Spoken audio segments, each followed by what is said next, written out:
தமிழக காவல்துறை உண்மையிலேயே யார் கட்டுப்பாட்டில் இருக்கு? அரசியல் அழுத்தம் இருக்கக்கூடிய வழக்குகளை ஒரு மாதிரியும், பொதுமக்கள் சம்பந்தப்பட்ட ஒரு வழக்குகளை வேறு மாதிரி. ஏன்னா அதில் தனுஷ்னு ஒரு பையன் இருக்கார், அவருக்கு 23 வயசு ஆகுது.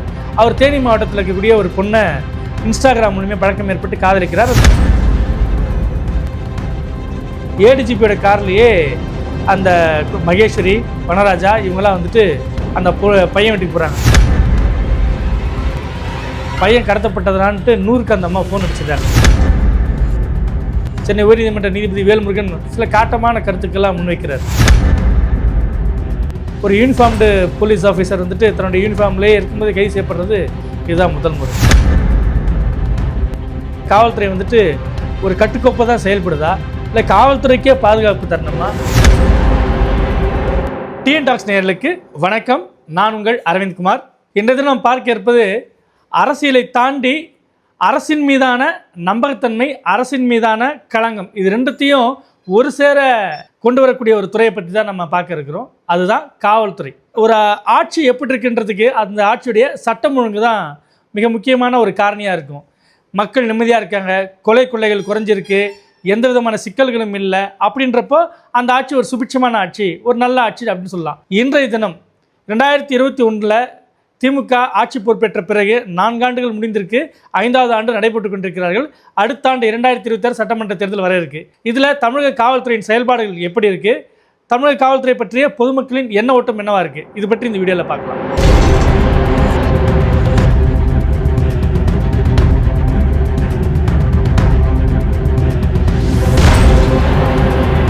(2021) சட்டமன்ற தேர்தல் அப்போ திமுக வந்துட்டு இந்த பொள்ளாச்சி விவகாரத்தை மிகப்பெரிய ஒரு அரசியல் ஆயுதமாக கையாண்டாங்க.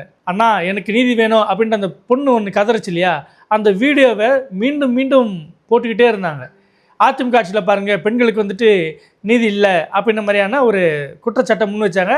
கிட்டத்தட்ட ஆட்சி மாற்றத்துக்கான ஒரு சில காரணிகளில் அந்த வீடியோவும் ஒரு முக்கிய பங்கு வச்சுன்னே சொல்லலாம். அந்த வழக்கில் சமீபத்தில் தான் தீர்ப்பு வந்து ஒரு 9 பேர் வந்துட்டு குற்றவாளிகள் அறிவிக்கப்பட்டாங்க. இது ஒரு புறம் இருக்கட்டும். இந்த 2021 பிறகு இந்த 4 ஆண்டு காலத்தில் என்சிஆர்பி டேட்டா, அதாவது தேசிய குற்ற ஆவண காப்பகம் இருக்கு இல்லையா, அவங்க விடுக்கக்கூடிய அந்த புள்ளி விவரங்களை பார்த்தீங்கன்னா ஒரு சில குற்றச்செயல்களில் தமிழ்நாடு முதன்மையாக இருக்குது. மற்ற சில இடங்களில் உத்தரப்பிரதேசம், பீகார், ராஜஸ்தான் இத்தகைய மாநிலங்கள் முன்னணியில் இருக்குது. பொதுவாக நம்ம ஊரில் என்ன மாதிரி விஷயங்கள் நடந்துகிட்டு இருக்குது அப்படின்றதுக்கு 2 இல்லை, ஒரு 3 விஷயங்களை நம்ம வந்துட்டு உதாரணத்துக்கு நம்ம எடுத்துக்கலாம். முதலாவது விஷயம், பகுஜன் சமாஜ் கட்சியுடைய மாநில தலைவரான ஆம்ஸ்ட்ராங் கொலை வழக்கு. ஒரு சமகாலத்தில் ஒரு அரசியல் கட்சி தலைவர் இவ்வளவு கொடூரமாக கொலை செய்யப்பட்டது வேறு யாருமே இருக்க முடியாது. பகுஜன் சமாஜ் கட்சி தலைவருடைய ஆம்ஸ்ட்ராங்குடைய படுகொலை என்பது உள்ளபடியே ரொம்பவும் கொடூரமான ஒன்று. அவர் வெட்டி கொல்லப்பட்ட அந்த சிசிடிவி காட்சியெல்லாம் பார்க்கும்போது, அப்போ ஒரு அரசியல் பிரபலம் தன்னை சுற்றி எப்போதும் ஒரு தொண்டர்படை வச்சுக்கிறவர், இல்லாட்டி ஒரு முக்கியமான ஒரு ஆளுமை, அவர் நெருங்கவே முடியாது அப்படி சமயத்தில் அவர் ரசித்த வீதியிலேயே அவரை வந்துட்டு கூலிப்படையினர் வந்து வெட்டி கொட்டிய அந்த காட்சிகள் பார்த்திங்கன்னா, அப்போ நமக்கெல்லாம் என்ன பாதுகாப்பு அப்படின்ற ஒரு கேள்வியை உண்டு பண்ணிச்சு. சரி, ஓகே, இவ்வளோ பெரிய கட்டமைப்பு இருக்குது, அப்போ அந்த குற்றவாளிகள் உடனடியாக கைது செய்யப்பட்டிருக்கணும் இல்லையா? ஆனால் இது நாள் வரை பகுஜன் சமாஜ் கட்சி தலைவர் ஆம்ஸ்ட்ராங்குடைய கொலையில் யார் உண்மை குற்றவாளிகள் அப்படின்றதே தெரியல. ஆனால் அதில் 2 என்கவுண்டர்கள், முக்கியமான குற்றவாளியான திருவேங்கடம் உட்பட 2 பேர் என்கவுண்டர் செய்யப்பட்டாங்க. சென்னை மாநகர ஆணையராக அருண் பொறுப்பேற்ற பிறகு அதிரடியாக நடந்த விஷயங்கள் தான் அந்த என்கவுண்டர்கள். சரி, இந்த அருண் இன்னொரு விஷயத்தில் எப்படி நடந்துட்டார்ன்ற மாதிரி பார்க்கலாமா? அண்ணா பல்கலைக்கழக மாணவி வழக்கில் பார்த்திங்கன்னா, கோட்டுப்புறம் காவல் நிலையத்தில் புகார் அளிக்கப்படுது. அது அந்த சிறப்பு 3 பெண் ஐபிஎஸ் அதிகாரிகள் கொண்ட ஸ்னேகப்பிரியா தலைமையிலான அந்த 3 ஐபிஎஸ் அதிகாரிகள் உயர்நீதிமன்ற வழிகாட்டுதலின்படி அமைக்கப்பட்டது இல்லையா, அதுக்கு முன்னாடி வரைக்கும் தமிழக காவல்துறையுடைய அந்த கோட்டுப்புறம் போலீஸார் தான் அதை விசாரிச்சுட்டு இருந்தாங்க. அப்போது சென்னை மாநகர ஆணையரான அந்த அருணே ப்ரெஸ் மீட்டில் வந்துட்டு ஒரு சில தகவல்களை சொல்கிறார். நாங்கள் அந்த ஃபோன்லாம் நாங்கள் ஆதாரத்தெல்லாம் நாங்கள் பார்த்தோம், அதில் எதுவுமே இல்லை அப்படின்ற மாதிரி சில விஷயங்களை சொல்லும்போது நீதிமன்றம் ஒரு கண்டனம் தெரிவிக்குது. இன்னும் குற்றவாளிகள் கண்டுபிடிக்கப்படலை, நீதிமன்றத்துக்கு வரல, தண்டனை விவரங்கள் தெரியல, அதுக்கு முன்னாடி நீங்கள் எப்படி நீதிமன்றமாக செயல்பட முடியும் அப்படின்னு கேட்ட பிறகு அவரே அதுக்கு மன்னிப்பு கேட்க வேண்டிய இடத்துக்கு தள்ளப்பட்டார். இதுதான் ஆம்ஸ்ட்ராங் வழக்கில் ஒரு என்கவுண்டர், அண்ணா பல்கலைக்கழக மாணவி விவகாரத்தில் அதிரடியாக தகவல்களை கசிய விட்டது. இப்படியான ஒரு இரட்டை விஷயத்தில் அருண் மாட்டிக்கிட்டு இருந்தார். இது ஒரு பக்கம் இருக்கட்டும். இன்னொரு பக்கம் மதுரை மாவட்டம் திருமங்கலம் சட்டமன்ற தொகுதிக்கு உட்பட்ட வி. சத்திரப்பட்டி இந்த காவல் நிலையத்தில் கடந்த வாரம் சில நாட்களுக்கு முன்னாடி பார்த்திங்கன்னா இரவு நேரத்தில் முகமுடி அணிந்த ஒரு சில பேர் நுழையிறாங்க. நுழைஞ்சு அந்த காவல் நிலையத்தை சூறையாடுறாங்க. அங்கே இருக்கிற காவலரை தாக்குறாங்க. ஒட்டுமொத்தமாக அங்கே இருக்கிற ஆவணங்கள்லாம் கலைச்சி போடுறாங்க. உச்சகட்டமாக காவல் நிலையத்துக்கு பூட்டு போடுறாங்க. பூட்டு போட்டுட்டு அவங்க தப்பிச்சு போகிறாங்க. இது தகவல் கேள்விப்பட்டு அக்கம் பக்கத்தில் இருக்கிறவங்களாம் கிளம்பி வராங்க. போலீஸாருக்கு ஏதோ ஒன்று ஆச்சு, போலீஸை காப்பாற்றணும். பொதுவாக பொதுமக்களுக்கு ஏதாச்சும் ஒரு சிக்கல்னா போலீஸ் வந்து காப்பாற்றும். போலீஸ்க்கே சிக்கல்னா அதுதான் நிலைமையாச்சு அந்த இடத்துல. அதுக்கப்புறம் அந்த இடத்துல அந்த தொகுதியுடைய சட்டமன்ற உறுப்பினர் ஆர்பி உதயகுமார் போகிறாரு. ஆனால் அவருக்கு அனுமதி மறுக்கப்படுது. அவர் வந்துட்டு அந்த இடத்துல போராட்டத்தில் ஈடுபடுறாரு. என் தொகுதிக்குள்ள நான் போகக்கூடாதா, இங்கே இருக்கிற காவல் நிலையத்தில் இது மாதிரி நடந்திருக்கே, நான் பார்வையிடக்கூடாதா அப்படின்ற மாதிரியான ஒரு வாக்குவாதம் ஏற்பட்டது. அந்த காட்சியெலாம் நம்ம பார்த்துருப்போம். வி சத்திரப்பட்டியில் இந்த மாதிரி ஒரு விஷயம் நடக்குது. ஆம்ஸ்டாங் விஷயத்தில் கொலையாளிகள் யாருன்னு கண்டுபிடிக்கப்படலை. வி சத்திரப்பட்டியில் காவல் நிலையத்துக்கே பூட்டு போடப்படுது, காவலர்கள் தாக்கப்படுறாங்க. இன்னொரு வழக்கு வருது. அதாவது ஒரு சாதாரண காதல் வழக்கு ஆரம்பிக்குது. திருவள்ளூர் மாவட்டம் திருவாலங்காடு பக்கத்தில் கூடிய காலாம்பாக்கம் அப்படின்ற ஒரு சின்ன கிராமம். அதில் தனுஷ்னு ஒரு பையன் இருக்கார். அவருக்கு 23 வயசு ஆகுது. அவர் தேனி மாவட்டத்தில் இருக்கக்கூடிய ஒரு பொண்ணை இன்ஸ்டாகிராம் மூலியமாக பழக்கம் ஏற்பட்டு காதலிக்கிறார். அந்த பொண்ணுக்கு 21 வயசு. அந்த ஒரு சில ஆண்டுகள் நீடிக்குது அந்த காதல். அதுக்கு பிறகு அவங்க வந்துட்டு வீட்டில் ஒப்புதல் கிடைக்காதனால அவங்க வீட்டை விட்டு வெளியேறி ஒரு ஏப்ரல் 15ஆம் தேதி திருமணம் செஞ்சுக்கிறாங்க. அந்த பையன் வந்துட்டு ஒரு ஒடுக்கப்பட்ட தாழ்த்தப்பட்ட சமூகத்தை சேர்ந்தவர்.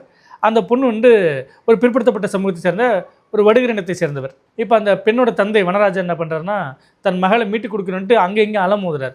அப்போ மகேஸ்வரி, கொடைக்கானலில் மகேஷ்னு ஒரு இன்ஃப்ளூயன்சர் ஒருத்தர் இருக்கிறாங்க போலக்கு. அவங்க மூலியமாக திருவள்ளூர் மாவட்டத்தில் இருக்கக்கூடிய ஏடிஜிபி ஜெயராமன்றவரை அப்ரோச் பண்ணுறாங்க. ஏடிஜிபி ஜெயராமன் பூவை ஜெகன்மூர்த்திகிட்ட அப்ரோச் பண்ணுறாரு. ஏன்னா தனுஷ் வந்து அந்த தாழ்த்தப்பட்ட சமூகத்தை சேர்ந்தவர். திருவள்ளூர் மாவட்டம் ஜெகன்மூர்த்தி வீடு ஆண்டரசன் குப்பம் தானே, அது பக்கத்தில் இருக்குது. ஸோ அதனால் ஏதோ ஒரு விபத்தில் அவங்க சந்திக்கிறாங்க. ஏடிஜிபியோட கார்லேயே அந்த மகேஸ்வரி, வனராஜா இவங்கெல்லாம் வந்துட்டு அந்த பையன் வீட்டுக்கு போகிறாங்க. பார்த்தா அந்த இடத்துல தனுஷ் இல்லை, தன்னோட பொண்ணு இல்லை, தனுஷோட தம்பி மட்டும்தான் இருக்கார். அவரை தூக்கிட்டு வராங்க. பையன் கடத்தப்பட்டதுனான்ட்டு 100க்கு அந்த அம்மா ஃபோன் அடிச்சிடுறாங்க, தனுஷோட அம்மா.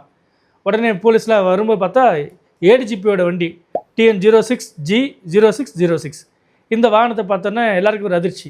உடனே அந்த பையனை விட்டுட்டு எல்லோரும் போகிறாங்க. அந்த வாகனத்தில் இருந்தால் மகேஸ்வரி, வனராஜா, இன்னொரு 5 பேர் வந்துட்டு பூவை ஜெகன்மூர்த்தி கட்சியை சேர்ந்த வழக்கறிஞர் சரத்குமார், இவங்கெல்லாம் கைது செய்யப்படுறாங்க. அதில் வந்துட்டு ஜெகன்மூர்த்தி மேலே விசாரிக்கிறதுக்காக போலீஸ் போகும்போது அந்த இடத்துல ஒரு அவரோட ஆதரவாளர் திரள்றாங்க. அதுக்கப்புறம் ஒரு முன்ஜாமீன் போகிறார். நீதிமன்றத்தில் போகும்போது சென்னை உயர்நீதிமன்ற நீதிபதி வேல்முருகன் சில காட்டமான கருத்துக்கள்லாம் முன்வைக்கிறார். ஏடிஜிபி ஜெயராமனை வந்துட்டு கைது செய்யணுன்றாங்க. ஒரு யூனிஃபார்ம் போட்ட ஒரு காவல்துறை அதிகாரி சமீப காலத்தில் கைது செய்யப்பட்டது இதுதான் முதல் தடவை. இதுக்கு முன்னாடி அப்படி கிடையாது. பாலியல் பலாத்கார வழக்கில் வேறு ஒரு வழக்கில் சில ஆண்டுகளுக்கு முன்பு ஒருத்தர் கைது செய்யப்பட்டார், ஏடிஎஸ்பி ஒருத்தர். ஆனால் இந்த மாதிரி ஒரு கடத்தல் வழக்கில் சட்டம் ஒழுங்கு நேரடியாக சம்மந்தப்பட்ட விவகாரத்தில் ஒரு யூனிஃபார்ம்டு போலீஸ் ஆஃபீஸர் வந்துட்டு தன்னுடைய யூனிஃபார்ம்லேயே இருக்கும்போது கைது செய்யப்படுறது இதுதான் முதல் முறை. பாருங்கள், 3 விஷயம். ஒரு அரசியல் படுகொலை, அதில் குற்றவாளிகள் யாருன்ட்டு கண்டுபிடிக்க முடியாமல் போலீஸார் திணறாங்க. முக்கிய குற்றவாளிகிட்ட வந்துட்டு வாக்குமூலம் பெற்று விசாரணை நடத்த வேண்டிய சமயத்தில் அவர் என்கவுண்டர் செய்யப்படுறார். அண்ணா பல்கலைக்கழக விவகாரத்தில் தடாலடியாக உள்ளே பூந்து கமிஷனரே வந்துட்டு யாருமே இல்லை, நாங்கள் சம்மந்தப்பட்ட பிடிச்சிட்டோம், நீங்கள் எதுவும் கவலைப்படாதீங்கன்ற மாதிரி அவரே கோளாறில் உள்ளே இறங்குறாரு. அதுக்கு பிறகு அவரும் நீதிமன்றத்தால் ஒரு குட்டு வாங்கப்படுறார். இன்னொரு பக்கம் சத்திரப்பட்டியில் காவல்துறைக்கே பூட்டு போடப்படுது. ரவுடிகள் வந்து அங்கே அட்டகாசம். இன்னொரு இடத்துல ஒரு அரசியல் கட்சி தலைவரை கைது செய்வதற்காக ஒரு பெரும் பட்டாளம், ஒரு 500 மேற்பட்ட போலீஸார் போயிருப்பாங்கன்னு நினைக்கிறேன். அவ்வளோ பெரிய போலீஸ் அங்கே இறங்கியிருக்கிறாங்க. உண்மையிலேயே எங்கெல்லாம் பாலியல் பலாத்காரம் நடக்குதோ, ஒரு 80 வயது மூதாட்டி வந்துட்டு பாலியல் கஞ்சா போதையில் வந்துட்டு பாலியல் வன்கொடுமை செஞ்சுருக்காங்க சில பேர், 5 இளைஞர்கள்.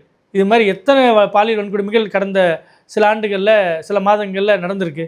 அது எத்தனையும் இவ்வளோ போலீஸார் குவிஞ்சு உடனடியாக அந்த இடத்துல தண்டனை வாங்கி கொடுத்தாங்களான்னா அப்படி ஒன்றும் நடக்கலை. அண்ணா பல்கலைக்கழக மாணவ விவகாரத்தில் ஊடக அழுத்தம் காரணமாகவும் அரசியல் அழுத்தம் காரணமாகவும் உடனடியாக அந்த இடத்துல வழக்கு நடந்ததுன்றது தான் உண்மை. அப்போ அப்படின்னா தமிழக காவல்துறை உண்மையிலேயே யார் கட்டுப்பாட்டில் இருக்குது? அவர்கள் அரசியல் அதிகாரிகளின் கைப்பாவையாக செயல்படுறாங்களா? அவர்கள் தன்னிச்சையாக, ஏன்னா கிட்டத்தட்ட ஒரு அட்டானமஸ் பாடி, மாநில உள்துறையோடைய கட்டுப்பாட்டில் இருக்க வேண்டிய ஒரு துறை தான் தமிழக காவல்துறை. அவங்க தன்னிச்சையாக செயல்படணும். ஆனால் ஒவ்வொரு அரசியல் அழுத்தம் இருக்கக்கூடிய வழக்குகளை ஒரு மாதிரியும், பொதுமக்கள் சம்மந்தப்பட்ட ஒரு வழக்குகளை வேறு மாதிரி. ஏன்னா சமீபத்தில் கூட பார்த்தீங்கன்னா தன்னுடைய உறவினர் சாவில் மர்மம் இருக்குன்னு சொல்கிறக்கூடிய உறவினர்கள் போராட்டம் பண்ணும்போது ஒரு இன்ஸ்பெக்டர் வந்துட்டு அவங்கள உரிமையில் திட்டுறாரு, அடிக்கிறாரு, விரட்டுறாரு. நம்ம அந்த காட்சிகள்லாம் பார்த்தோம். அப்போ பொதுமக்கள்கிட்ட இப்படி அரசியல் அழுத்தம் இருக்கக்கூடிய வழக்குகள்லாம் அவங்களுக்கு மயிலிறகால ஒரடி கொடுக்குறாங்க. தமிழக காவல்துறை யார் கட்டுப்பாட்டில் தான் இருக்குது? உண்மையிலேயே தமிழக காவல்துறை வந்துட்டு ஒரு கட்டுக்கோப்பாக தான் செயல்படுதா, இல்லை காவல்துறைக்கே பாதுகாப்பு தரணுமா, என்ன மாதிரியான விஷயங்கள் அப்படின்ற கேள்வி இருக்குல்ல. எதிர்க்கட்சி தலைவராக இருக்கக்கூடிய அதிமுக பொதுச் செயலாளர் எடப்பாடி பழனிசாமி அவர் நாள்தோறும் அறிக்கைகள் விட்டுனே இருக்கிறாங்க. என்ன மாதிரினா, எங்கெங்கெல்லாம் சட்டம் ஒழுங்கு சிக்கல் இருக்கோ இதை அத்தனையும் சுட்டி காட்டி இந்த இடத்துல எடுக்கப்பட்ட நடவடிக்கை என்ன, இதில் எடுக்கப்பட்ட நடவடிக்கை என்ன, நமக்கு நாம் தான் பாதுகாப்பு இருக்கணும் போல இருக்கே, தமிழக காவல்துறைக்கே பாதுகாப்பு இல்லையே அப்படின்ற சில கேள்விலாம் எழுப்புறாரு. இது ஒரு அரசியல் கூற்று அப்படின்னு மட்டும் நம்ம கடந்து போயிட முடியுமானா இல்லை. ஏன்னா திமுக கூட்டணியில் இருக்கக்கூடிய கம்யூனிஸ்டுகளே இதுக்கு முன்னாடி இந்த சண்முகத்துக்கு முன்னாடி இந்த பாலகிருஷ்ணன் வந்துட்டு 2 ஆண்டுகளுக்கு முன்னாடி எங்களுக்கு போராட்டம் நடத்துறதுக்கு அனுமதி தர மாட்டேங்கிறீங்களே, உண்மையிலேயே நீங்கள் என்ன தான் இருக்குது, இதில் எங்கே ஜனநாயகம் இருக்குது அப்படின்ற கேள்வியை கூட்டணி கட்சியில் இருந்த பாலகிருஷ்ணனை கேட்டிருந்தார். அப்போ இது எதிர்கட்சியை மட்டும் கேட்குறாங்கன்னு இல்லை, கூட்டணி கட்சிகளே இந்த குரல் வந்துட்டு கடந்த 4 ஆண்டுகளாக ஒழிச்சிட்டு தான் இருக்குது. தமிழக காவல்துறை உண்மையிலேயே அதனுடைய முழு அதிகாரத்தை பயன்படுத்தி குற்றச்செயல்களை தடுக்கவும் குற்றச்செயலில் ஈடுபட்டவர்களுக்கு தண்டனை பெற்று தருவதற்கான பணிகளில் ஈடுபடுதா அப்படின்ற ஒரு கேள்வி ஏற்படுது. ஏன்னா அரசியல்வாதிகளுக்கு அவங்க கொடுக்கக்கூடிய அந்த பாதுகாப்பு, அந்த வழக்குகளை அவங்க காட்டக்கூடிய ஆர்வம் மற்ற வழக்கில் எந்த அளவுக்கு இருக்குது அப்படின்றத நம்மளால் கைப்புண்ணுக்கு கண்ணாடி எதுக்கு அப்படின்னு சொல்லுவாங்கள்ல, அது போல் நமக்கு எளிதாக தெரியுது. இந்த விஷயத்தில் உண்மையிலேயே தமிழக அரசு காவல்துறை சுதந்திரமாக தான் செயல்படுது, எல்லா வழக்கையும் அவங்க ஒன்று போல தான் அணுகிறாங்க, எல்லா வழக்கிலும் குற்றவாளிகளுக்கு உரிய தண்டனை பெற்றுத்தர அவங்க முயற்சி எடுக்கிறாங்க. ஏன்னா சமூக போராளிகள்னு சொல்லக்கூடிய சில பேர் கல்குவாரி விவகாரத்துக்காக மணல் குவாரியை தட்டி கேட்டவங்க நிறைய பேர் இந்த இடத்துல தான் செத்து போயிருக்கிறாங்க. கடந்த ஓராண்டில் 3 பேர் அந்த விசில் புளோயர் சொல்லக்கூடிய ஊழலை வெளிக்கொண்டு வந்தவர்கள் வந்துட்டு லாரி ஏற்றி கொல்லப்பட்டிருக்காங்க, மர்மமான முறையில் வெட்டி கொல்லப்பட்டிருக்காங்க. இன்னொரு பக்கம் பாமகவுடைய ஒரு வழக்கறிஞர் சக்கரவர்த்தின்றவர் துப்பாக்கியால் சுடப்படுறார். துப்பாக்கியில் கலாச்சாரம் பார்த்தீங்கன்னா உத்தரப்பிரதேசத்தில் பற்றி நம்ம பேசிகிட்டு இருக்கோம். நம்ம ஊர்லேயே துப்பாக்கி எடுத்து ஒருத்தரை சுடக்கூடிய அளவுக்கு தான் போயிருக்காங்க. அப்படின்னா இந்த இடத்துல குற்றவாளிகளுக்கு எப்படி அந்த தைரியம் எப்படி வருது, அவங்களால எப்படி நாம் என்ன குற்றம் செஞ்சாலும் வெளியே வந்துட முடியும் அப்படின்ற எண்ணம் அவங்களுக்கு எங்கேருந்து வருது? அப்போ காவல்துறை அவங்க மேலே உரிய நடவடிக்கை எடுக்குதா, அவங்களுக்கு உரிய தண்டனை பெற்றுத்தருதா அப்படின்ற கேள்வி வருதா இல்லையா? இந்த கேள்விகளுக்கெல்லாம் அரசு தான் உண்மையான பதில் அளிக்கணும். ஆமாம், ஒரு மாநிலத்தில் ஒரு ஆண்டில் இவ்வளோ குற்றச்செயல்கள், இன்னென்ன வகையான குற்றச்செயல்கள் இவ்வளோ நடந்திருக்கு, நாங்கள் இன்னென்ன வகையான தீர்வுகளை பெற்று தந்திருக்கோன்ற மாதிரியான அந்த ப்ராக்ரஸ் ரிப்போர்ட் மாதிரியான ஒரு விஷயத்தை பொதுமக்கள் மத்தியில் அவங்க வைக்காத வரைக்கும் காவல்துறை மேலே வைக்கப்பட்ட அந்த களங்கம் இருந்துகிட்டு தான் இருக்கும். இதுக்கு பதிலளிக்க வேண்டியது காவல்துறையை கையாளக்கூடிய முதலமைச்சர் மு.க. ஸ்டாலின் மட்டும்தான். இது போன்ற சமூகம் சார்ந்த பல்வேறு விஷயங்களை கேள்வி எழுப்பக்கூடிய வீடியோக்கள் நமது டிஎன் டாக்ஸ் யூடியூப் சேனலில் தொடர்ந்து பாருங்கள். நன்றி, வணக்கம்.